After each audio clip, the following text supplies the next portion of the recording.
అన్నా తీసుకోండి. వీడు మీ తమ్ముడా? చిచి, వాడు మా తమ్ముడేంటి?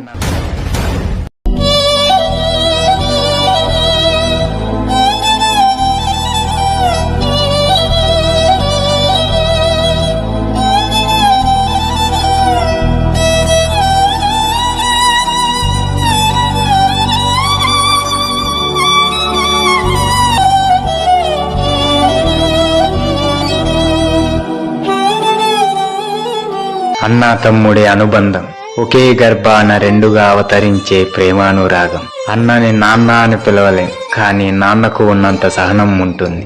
తమ్ముడుని కొడుకు అని చెప్పుకోలేం, కానీ అన్నకు ఎప్పుడూ తన తమ్ముడు కొడుకే. ఈ విషయం తెలుసుకుంటే చాలు, ప్రతి అన్న ప్రతి తమ్ముడు సంతోషంగా ఉంటారు.